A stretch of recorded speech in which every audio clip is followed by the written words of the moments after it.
আসসালামু আলাইকুম রহমতুল্লাহি অবরকাতুহু। সম্মানিত দর্শক, সচিব আবু আলম শহীদ খান তিনি গ্রেপ্তার হয়েছেন। সাবেক সচিব অর্থাৎ সরকারের সিনিয়র সচিব।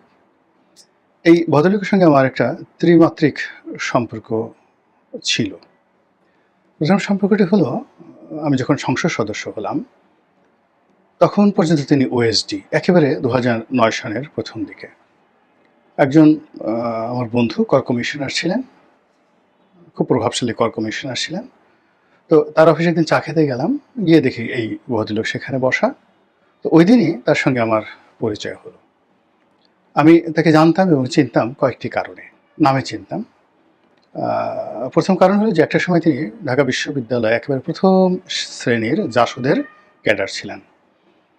মানে রীতিমতো গুলাগুলি, অস্ত্রবাজি করা, মাস্তানি করা, মানে ঢাকা বিশ্ববিদ্যালয়ে আবু আলম শহীদ খান যে সময়টাতে জাসদ ছাত্রলীগ করতেন, সেই সময়টিতে জাসদ ছাত্রলীগের যে ক্যাডার ছিল তার মধ্যে তিনি শীর্ষতম ক্যাডার ছিলেন। এই গেল এক। ২ নম্বর হলো যে তার পর্যায়ে যারা ক্যাডার, সে সকল ক্যাডারদের জীবন 99.99% ডিরিল্ড হয়ে যায়। তো সেক্ষেত্রে তিনি সেই ক্যাডার রাজনীতি করা সত্ত্বেও বিসিএস পরীক্ষা দিয়ে সেই বিসিএস পরীক্ষায় চান্স পেয়ে সরকারি কর্তা হয়েছেন। এটা চারটিখানি একটা বিষয় না, বিস্ময়কর। মেধা এবং মননশীলতার সর্বোচ্চ পর্যায়ে না থাকলে সাধারণত এরকম পর্যায় থেকে কেউ বিসিএস কর্মকর্তা হতে পারে না।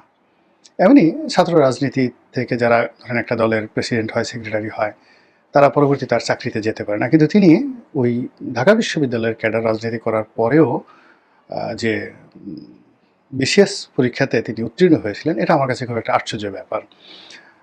যেমন রবিউল মুক্তাদির চৌধুরী ছিলেন, একসময় ছাত্র লীগের রাজনীতি করতেন।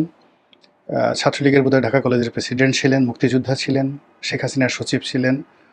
তারপরে এমপি হয়েছেন, মন্ত্রী হয়েছেন। কিন্তু তারা ক্যাডার রাজনীতি করেননি, গতানুগতিক রাজনীতি করেছেন, শেখ কামালের বন্ধু ছিলেন। কিন্তু আবু আলম খান শহীদ, এদের অবস্থা যদি, ওনার অবস্থা যদি চিন্তা করেন, তাহলে ধরেন নিরু, বাবলু, অভি, এদের আগের জমানাতে ঢাকা বিশ্ববিদ্যালয়ের এই অস্ত্রবাজের রাজনীতি তার মাধ্যমে শুরু। এক। ২ নম্বর হলো প্রচণ্ড মেধাবী, প্রচণ্ড সাহসী, এটা বলার অপেক্ষা রাখে না। তো সেই মানুষটি যখন সাংবাদিকতা বিভাগে ছাত্র ছিলেন, সেই মানুষটি যখন শেখ হাসিনার প্রথম জমানাতে শেখ হাসিনার উপপ্রেস সেক্রেটারি ছিলেন, কাছাকাছি ছিলেন।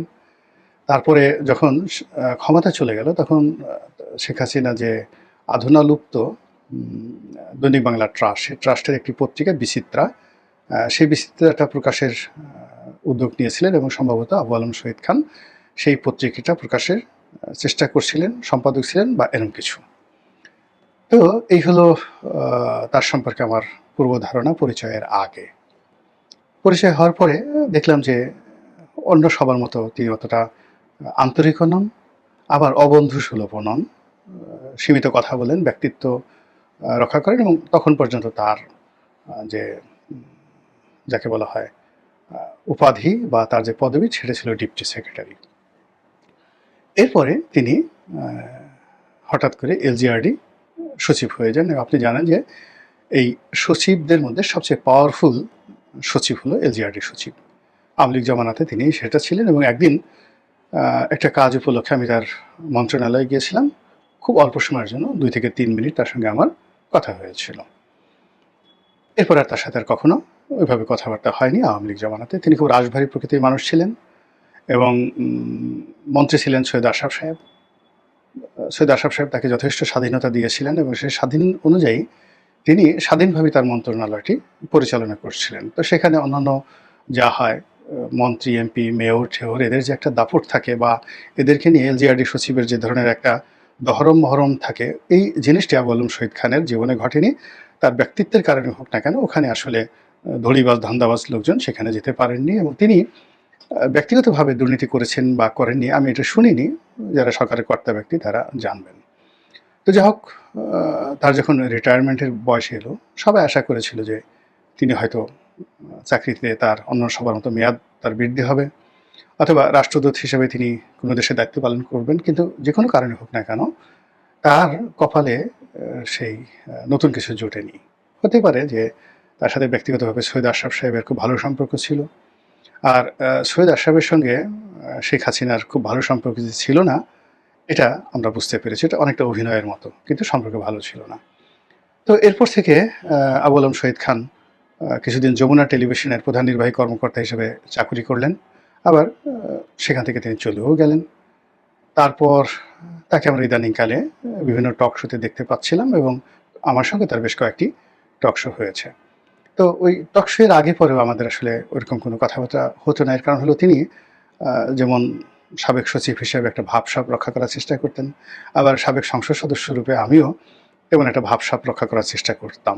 ফলে স্ক্রিনে আমরা কথাবার্তা বলতাম যার যার সীমার মধ্যে থেকে। স্ক্রিনের আগে এবং পরে তাকে নিয়ে আমার, যাকে বলা হয়, ব্যক্তিগতভাবে এরকম কোনো কথাবার্তা কখনো হয়নি। তো সেই মানুষটি, যাকে বলা হয়, তাকে গ্রেপ্তার করা হয়েছে। তার বিরুদ্ধে যে অভিযোগ, সে অভিযোগ হলো মঞ্চ ৭১ যে অনুষ্ঠান করেছিল, সেই অনুষ্ঠানে তিনি হাজির ছিলেন এবং সেখান থেকে তিনি খুব কৌশলে চলে গিয়েছিলেন এবং মঞ্চ ৭১ বাংলাদেশের বিরুদ্ধে, বর্তমান সরকারের বিরুদ্ধে যে চক্রান্ত করছে, আওয়ামী লীগকে ফিরিয়ে আনার জন্য যে ন্যারেটিভ তৈরি করছে, এর একজন কুশীলব হিসেবে আবু আলম শহীদ খান গুরুত্বপূর্ণ দায়িত্ব পালন করছেন, কর্তব্য পালন করছেন, চক্রান্ত করছেন, হোয়াট এভার মেবি, কনস্পিরেসি করছেন। এই জন্য তাকে আসলে নিরাপত্তা হেফাজতে নেওয়া দরকার, গ্রেপ্তার করা দরকার এবং তাকে জেলে বন্দি করে না রাখলে যে কোনো সময় যে কোনো দুর্ঘটনা ঘটতে পারে। তার এই গ্রেপ্তার নিয়ে সারা বাংলাদেশের বুদ্ধিজীবী মহল উত্তাল। আমলাতন্ত্রে ভীষণ রকম আলোচনা হচ্ছে, দেশের বাইরের পত্রপত্রিকাগুলোতে লেখালেখি হচ্ছে, আওয়ামী লীগ প্রতিক্রিয়া দেখাচ্ছে, তারপর আন্তর্জাতিক গণমাধ্যমগুলো প্রতিক্রিয়া দেখাচ্ছে। আর বাংলাদেশে যারা কথা বলেন বিভিন্ন সময়টিতে, মোরালের সবাই এর দ্বারা আহত হয়েছে। তো আমি একবার মনে করেছিলাম যে আমি এটা নিয়ে কোনো ভিডিও করব না। এই সময় এই ভিডিও করার কোনো মূল্য হয় না। একটা সময় দেখা গেল যে ইভেন আওয়ামী লীগ জমানাতে জনমতের যথেষ্ট গুরুত্ব দেওয়া হতো। আমরা যারা প্রচলিত প্রথার বিরুদ্ধে কথা বলেছি, যখন আওয়ামী লীগে ছিলাম তখনও বলেছি, আবার আওয়ামী লীগ থেকে বের হয়ে বিএনপিতে এসেছি, তখনও বলেছি। অনেক বিষয়ে আমাদের সঙ্গে অনেকে দ্বিমত করতেন, বিক্ষুব্ধ হতেন, সমালোচনা করতেন। কিন্তু দিন শেষে দেখা গেল যে আমরা যে মতামতটা ব্যক্ত করতাম, ওটা সরকারের উপর প্রভাব ফেলত এবং সরকারের যে অফিস আদালত থেকে শুরু করে মন্ত্রী পরিষদ, এমনকি স্বয়ং প্রধানমন্ত্রী শেখ হাসিনা, তিনিও টক শো এর অনেক বক্তব্য, আমার নয় অনেকেরই, অনেক বক্তব্য কগনিজেন্সে নিতেন এবং সে অনুযায়ী সরকারের সিদ্ধান্ত পরিবর্তিত হতো। কিন্তু ইদানিং যেটা দেখা যাচ্ছে যে গত ১ বছরে আমাদের মূলধারার গণমাধ্যম, পত্রপত্রিকা কী লেখালেখি হলো বা না হলো, এটা নিয়ে সরকারের ন্যূনতম মাথা ব্যথা নেই। তবে তারা দেশের বাইরে যে সকল ইউটিউবার রয়েছে, ফেসবুকার রয়েছে, তাদেরকে জমের মতো ভয় পান এবং বাইরে থেকে যদি কেউ বাপমা তুলে খুব অকথ্য অশ্রাব্য ভাষায় কোনো মন্ত্রীকে গালাগাল দেন, প্রধান উপদেষ্টাকে গালাগাল দেন, সেনাপ্রধানকে গালাগাল দেন, সঙ্গে সঙ্গে দেখা যাচ্ছে যে যার যার ইজ্জত বাঁচানোর জন্য সেই সকল ইউটিউবারদের কথা তারা মানে পালন করেন এবং অবস্থা দৃষ্টি মনে হয় যে সরকারের উপর যদি এই মুহূর্তে সবচেয়ে জগদ্দল পাথর রূপে কেউ চেপে থাকে, সেটা হলো বিদেশি ইউটিউবার যারা আছেন তারা। এবং সরকারকে ভয় দেখাতে যদি কারো কোনো সামর্থ্য থাকে, এমনকি আওয়ামী লীগ, জামাত, বিএনপি যে সকল মানে রাজনৈতিক দল রয়েছে, তাদের সবার ওজন যদি ১০০ টাকা হয় বা ১ কেজি হয়, সবার যদি মূল্য হয় ১০০ টাকা বা ওজন হয় ১ কেজি, তাহলে দেখা যাচ্ছে যে একজন টোকাই প্রকৃতির যারা ইউটিউবার রয়েছে তাদের একটা গালি, অশ্লীল শব্দ সরকারের নিকট রীতিমতো অ্যাটম বোমার মতো এবং ওজন হাজার হাজার কেজির মতো, হাজার হাজার কেজির মতো ওজন। তো এরকম একটি সমাজ, যে সমাজে শব্দের কোনো মূল্য নেই, ভাষার কোনো মূল্য নেই, বিবেক এবং বুদ্ধি এখানে গৃহীত হয় না, সেখানে আবু আলম শহীদ সাহেব ওনারা গ্রেপ্তার হলেই বা কি আর না হলেই বা কি।